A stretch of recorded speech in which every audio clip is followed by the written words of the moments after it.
Ladies, I know you don't want to believe it, but are dating apps harder on guys than they are on women? At least one poster at Internet HOF, that's on X. This was a repost. Think so. So one of my guy friends gave me permission to make a Hinge account for him because I was telling him how easy dating is with dating apps, and he was telling me that it's incredibly difficult, and I was like, Pete, you must be doing something wrong. And he gave me permission to create an account for him and just run the account. I've been a virtual boy for 3 days, and I've never felt this bad about myself. I feel like a freaking loser trying to get these girls to like me, and I'm starting to hate women because I'm like, when I say I mean Pete, because that's the account I'm using. Pete's about a 6.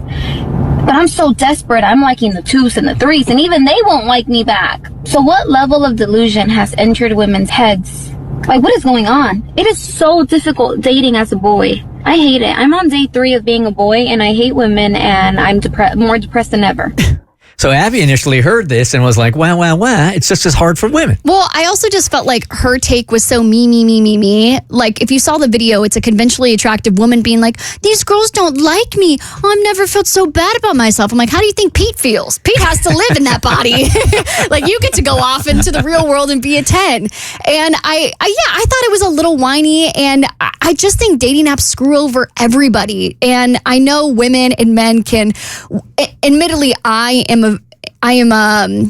do this a lot, where sometimes we can feel like our struggles are just so much worse than the other genders and they don't know what it's like. But I really do feel like we're all just like bound to lose when it comes to trying to find a partner on the internet. So we tried this out, and Matt called up and was like, hey, if Abby wants to take over my account, and don't get this twisted, it wasn't Abby taking over the account in order to get Matt like more people interested in him. It was just for Abby to experience life through a guy on a dating app, right? And to be fair, like, I wanted to go in with a fighting chance. So I did a little rehabilitation to Matt's profile because I felt like he had a good start, but I was like, let's shift it a little bit. That wasn't the assignment. Well, listen, if I'm going to take it through, if I'm going to live life through his eyes, I was like, I want to make sure that I'm giving him a fair chance of a fair opportunity of what it's like when you're dating out there. Hey, Matt.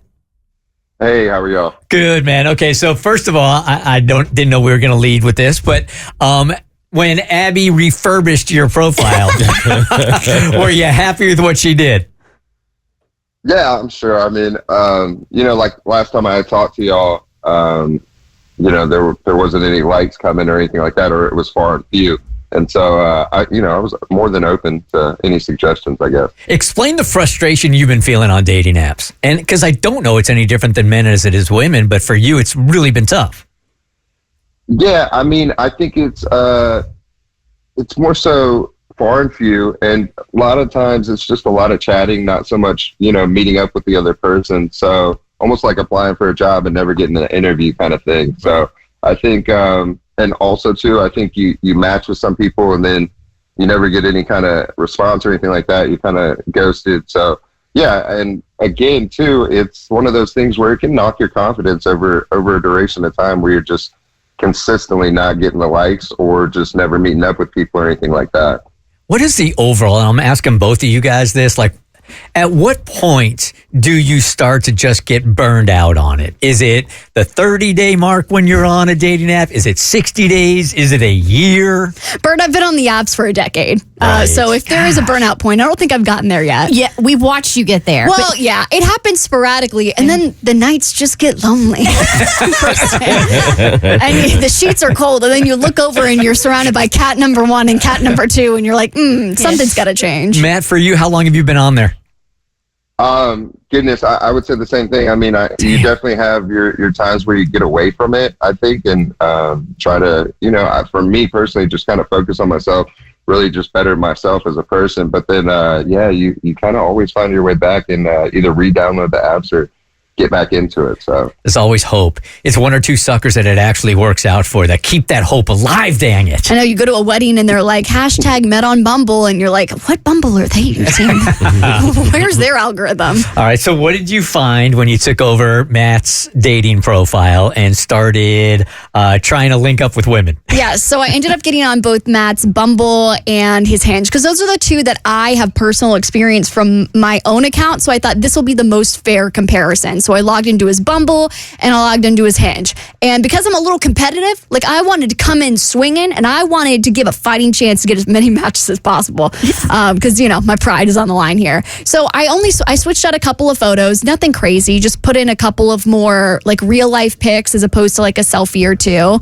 And the first thing that I noticed that was different from his apps as opposed to mine is that on Bumble, I ran out of likes so quickly. And it's not because I was sitting on there like swiping. I probably used it about the same amount that I was in my normal life. And I would like maybe 5 or 6 girls, and then Bumble would shut me down immediately.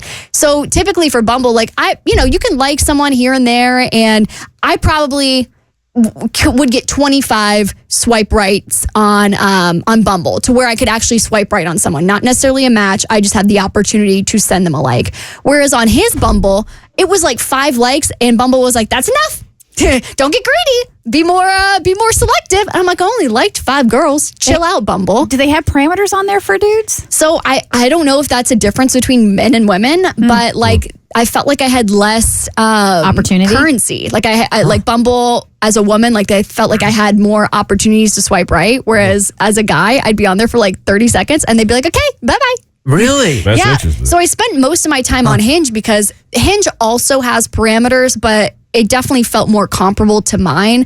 Like, you're not really running out of likes on Hinge. Like, you got to like 50 people in one day before they're like, okay, get a life. Go out and You have a problem. touch grass. And That's funny they do that. it is crazy. And I say for his profile, I had the most luck on Hinge, where I had some women sending me direct likes, so I could kind of filter through, okay, do I think he'd be interested in her or not? Okay, yes, I'll like respond. And I sent a couple of likes to other women. So I think I probably got 4 or 5 people in the inbox during that time. So that's about what I would be typically getting on a Hinge profile for me. So that I didn't notice as much of a difference for Hinge as opposed to Bumble. But other than that, I mean, The struggle is real for everybody. the struggle is real for everyone. I think I've just decided that with the dating apps, you are designed to lose. Like Hinge's slogan is the app designed to be deleted. And it's designed to be deleted because you get so frustrated because you're swiping through thinking, wow, everyone sucks. I started swiping for him when I was out at a brewery with some friends, and I had kind of already had this observation in my own life. And I'm looking around, I'm like, there's groups of guys and there's groups of girls, and they all seemingly look like they're here not with partners. They all look like they're single, and they look like normal, capable humans that if I saw them on the internet, I'd swipe right on. But the app silos you into this one pool where they're just feeding you all these people they know you're not going to be interested in. And so it creates this scarcity mindset where you think, oh, everyone sucks and nobody wants to talk to me. And the people that do want to talk to me ghost me after 3 days. Whereas in the real world, there's people that are going to give you the side eye and be like, oh, that guy's cute or that girl's cute. And I think we all just need to stop giving these apps business because they're not doing us any favors. We need to touch some grass so we can touch some other stuff. So I think the real lesson that I've learned here is that we're both getting screwed over and we all need to get out into the real world and make real connections. And the more you and Matt talk about this, the more I can realize like how this generation of people are just going through more mental health issues than in other generations because of this constant rejection and trying to work your way around this rejection for just a little bit of approval on social media apps or dating apps. It's just this constant looking at yourself in a negative way. Yeah, I mean, it's tough to get rejected like while you're sitting behind your desk. Like normally you'd have to go out to a bar, get a couple of drinks behind you, and then get rejected. Now it's like you're in the middle of a meeting and you're like, oh, there goes my self-esteem again for the rest of the week.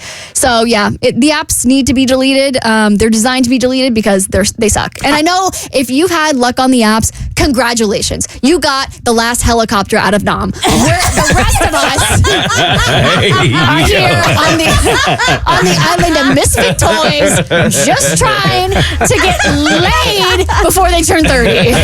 Oh, wow. Hey, Matt, thanks a lot for letting us use your account, man. We appreciate you. Absolutely. Y'all have a great one. You too. We didn't help Matt at all. Man. I'm going to log out so you can get back on them. Abby, so with all that said, are you deleting them? Should I delete? We did this last year. I And it know. only lasted a month. I know, but everything you just said makes it sound like you're going to delete them today.